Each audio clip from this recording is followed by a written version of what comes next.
दिल्ली कांग्रेस कार्यालय में गिरिडीह बीजेपी पूर्व सांसद रविंद्र पांडे के पहुंचने और प्रदेश कांग्रेस प्रभारी गुलाम अहमद मीर व पार्टी के अन्य नेताओं से मुलाकात के बाद कोयलांचल का सियासी पारा गर्म हो चुका है। चर्चा का बाजार चारों ओर गर्म है। कयास लगाए जा रहे हैं कि बीजेपी पूर्व सांसद रविंद्र पांडे कांग्रेस से धनबाद लोकसभा सीट पर टिकट पाने के लिए दिल्ली कांग्रेस कार्यालय का दौड़ लगा रहे हैं। वहीं धनबाद कांग्रेस जिला अध्यक्ष संतोष सिंह ने कहा कि रविंद्र पांडे पिछले 6 महीनों से दिल्ली में कांग्रेस आलाकमान की दौड़ लगा रहे हैं। बुधवार को भी रविंद्र पांडे ने कांग्रेस प्रभारी गुलाम अहमद मीर से दिल्ली कांग्रेस कार्यालय में मुलाकात की है। रविंद्र पांडे की कांग्रेस धनबाद लोकसभा सीट पर चुनावी मैदान में उतरने के लगाए जा रहे कयासों पर बीजेपी उम्मीदवार बाघमारा विधायक महतो ने भी अपनी प्रतिक्रिया दी है। उन्होंने कहा कि यह लोकतंत्र है। लोकतंत्र में कोई किसी भी पार्टी या सीट से लड़ सकता है। हम लोग ना रोक सकते हैं और ना ही रोकेंगे। उन्होंने कहा कि हम किसी व्यक्ति की चर्चा नहीं करेंगे, लेकिन जो व्यक्तिगत और पारिवारिक हित में काम करना चाहता है वह कांग्रेस और जेएमएम के साथ रहेंगे, लेकिन जिन्हें अपने समाज के लिए काम करना है वह बीजेपी के साथ रहेंगे। उन्होंने कहा कि जो भटक रहे हैं वह बीजेपी में आए और देश के विकास में नरेंद्र मोदी के हाथों को मजबूत करें।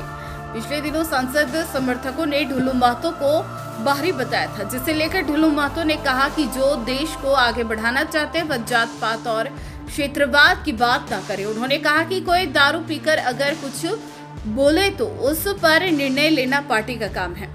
वहीं हम बात पूर्व सांसद रविंद्र पांडे की करें तो पिछले दिनों धनबाद में विधायक राज सिन्हा द्वारा आयोजित होली मिलन समारोह में उन्होंने कहा था कि हर हाल में इस बार नरेंद्र मोदी के 400 पार नारे को पूरा करना है। नरेंद्र मोदी तीसरी बार भी पीएम बने, यही मेरी इच्छा है। ये लोकतंत्र है। लोकतंत्र में कोई भी कहीं से लड़ सकता है, कोई रोक नहीं है। वो लोकतंत्र स्वतंत्र है, तो हम लोग ना रोक सकते हैं ना रोकेंगे। किसी व्यक्ति विशेष का, किसी व्यक्ति का हम चर्चा नहीं करेंगे, मगर ये हम कह सकते हैं कि जो निजी स्वार्थ के लिए अगर कोई काम करना चाहता है वो कांग्रेस में रहेंगे, जो परिवार के लिए काम करना चाहता है वो जेएमएम में रहेंगे, जो व्यक्तिगत अपने सिर्फ और सिर्फ परिवार और अपने समाज के लिए काम करेंगे वो जेएमएम में। मगर जो समाज के लिए काम करना है, सभी समाज सभी धर्म को एक साथ लेके चलने का अगर सोच रखता है तो भारतीय जनता पार्टी है। हमारे देश के प्रधानमंत्री जी ने कहे हैं कि सबका साथ सबका विकास और पूरा विश्वास। इसलिए हमें कहते हैं कि भारतीय जनता पार्टी के साथ सभी लोग रहें और जो अगर किसी तरह के इधर उधर भटकाव में है वो भी देश हित के लिए मोदी जी के हाथ को मजबूती। और ये पूरा विश्वास है कि अगर देश को आगे बढ़ा सकता है तो भारतीय जनता पार्टी बढ़ा सकता है। देश को अगर मजबूत कर सकता है तो भारतीय जनता पार्टी कर सकता है। अगर देश में निस्वार्थ भाव से समाज का सेवा करने का भाव और भावना अगर है तो भारतीय जनता पार्टी के कार्यकर्ता में है, नेताओं में। भाजपा 24 घंटा 12 महीना 30 काल, हम लोग कहावत है 12 महीना 30 काल बंगला में, कि भाजपा के एक एक कार्यकर्ता हर चुनौती के लिए तैयार रहता है, हर चुनौती को चुनौती के रूप में लेता है, उसको स्वीकार करता है, उसको पात सबका साथ सबका विश्वास और मोदी जी के हाथ को मजबूत करे। जो देश हित में काम करना चाहते हैं, राष्ट्र और राज्य को आगे बढ़ाना चाहते हैं तो मोदी जी का हाथ को मजबूत करे, भारतीय जनता पार्टी को साथ दे। जात पात क्षेत्रवाद नहीं, सीधा सीधी एक बात कि मोदी जी के साथ।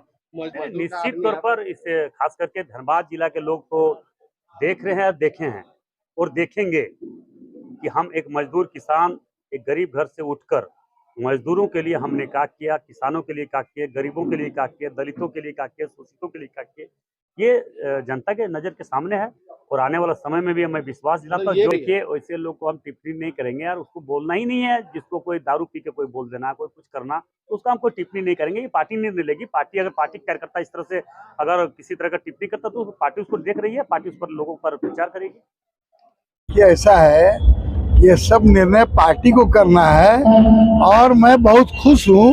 पार्टी ने मुझको 6 बार टिकट दिया, 5 बार भारतीय जनता पार्टी को सफलता मिली और 1952 से लेकर आज तक गिरिडीह लोकसभा से दोबारा कोई सांसद नहीं बना। लेकिन भारतीय जनता पार्टी को यहाँ पर इस टाइम में 5 बार विजय मिली। तो मैं आज के दिन आपके माध्यम से मैं ये चाहता हूँ कि देश के प्रधानमंत्री पुनः तीसरी बार बने और 400 पार खास करके गिरिडीह में ऐसा है कि जो पार्टी का निर्णय होता है वो सर्वप्रिय होता है। हमको देखना है मैं सांसद रहूं या नहीं रहूं, लेकिन मोदी जी पुनः तीसरी बार प्रधानमंत्री